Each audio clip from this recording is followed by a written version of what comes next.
Hey everyone, DRT32 here. Welcome to my channel, and this is my first video. We're gonna start things off with an old school game. It's called Forsaken. I originally played this back in, I think, 98, 99, on the Nintendo 64. And there was a remaster a couple years back, and I've owned it, but I haven't given it a shot, and I haven't played since 99, I don't think. So, figure I'd give it a shot and see what the new remaster is like. I'm just gonna play on normal because from what I remember, these like 6 Degrees of Freedom games are very difficult. So let's give it a shot. So I think I did play a test round on Volcano, but let's go ahead and just start from the beginning anyway. Here we go. So yeah, it's graphically still pretty dated. However, they've updated resolution support, so now you can play in HD and whatever widescreen ratios you want, it seems.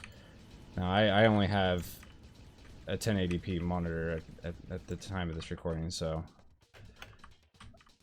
I am not utilizing any special custom resolutions, so I can't tell you for sure if that's supported or not.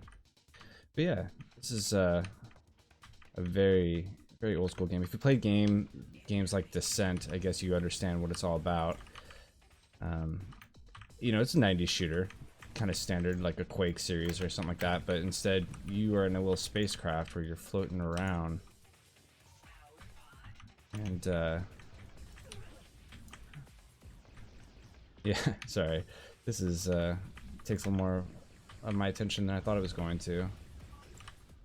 Yeah, so you got 6 Degrees of Freedom, which can make the map design very interesting. I think I have a map. Let's see, which button is that?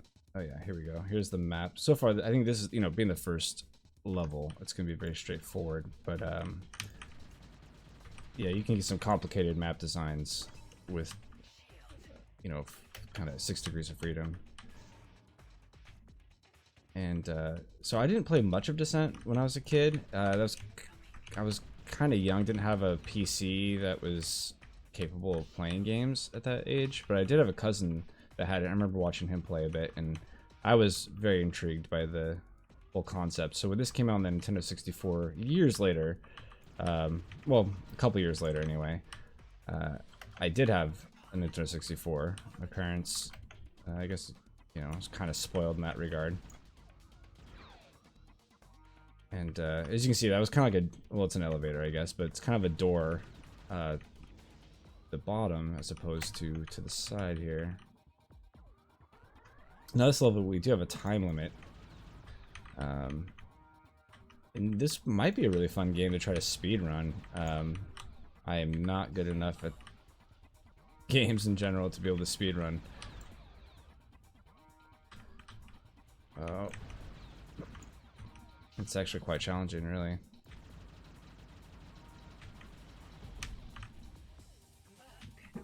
Oh, I think I just got a missile? Oh, I guess I gotta go down through the lava here. I'm sure this lava hurts, so I gotta be careful not to run into it.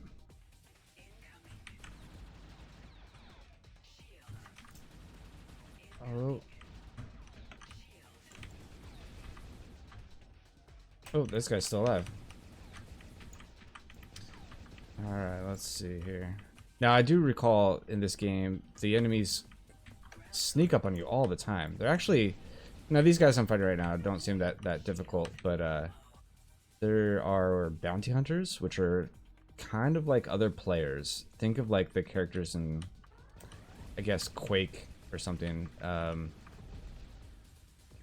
You can play as them, or there is a multiplayer function in this game, and they are playable characters. And they actually are quite difficult. They're constantly maneuvering, strafing around, very hard to hit, and also very good shots themselves. So I don't know if we're going to see one of those in this level. I don't recall. I don't think so.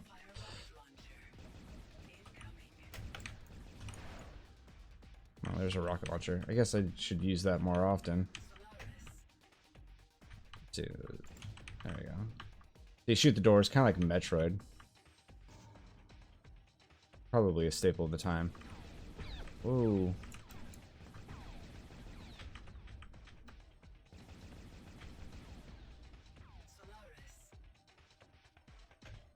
I hope this game doesn't make you motion sick as a viewer. It certainly can make you motion sick as a player. But at least I have control over where I'm moving. So I don't have to deal with like the passenger syndrome, you know? Oh. Alright. Now, it may seem that normal's too simple at this, you know, being the first level. Not indicative of how difficult it's going to be later on. But you know what, I typically do like to play games on hard, but I've found that games from the 90s and probably up to like the mid 2000s are actually quite difficult compared to modern games. They designed games a little bit differently back then. They weren't trying to cater to being accessible to everyone. Whereas nowadays games they're not like, I wouldn't say easy, but they're again more accessible, a little more forgiving. Games in the 90s, they don't care if you live or die. They really don't care. Okay. I'm just gonna fly through this tunnel and avoid the fire. Oh! Yeah. Oh yeah, one more hit like that and I'm dead. Now I'm being pushed from behind. You probably can't tell, but there's a constant draft. There we go. No secrets found. I got all the gold. No crystals. Cheat code.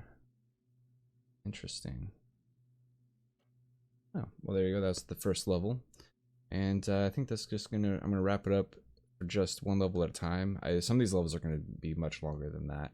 For sure. That level was what, 5 minutes or something. So but that'll be my first episode here, and then we'll take it from there. So the next level will be trying to, I guess, just get through and survive is abandoned subway.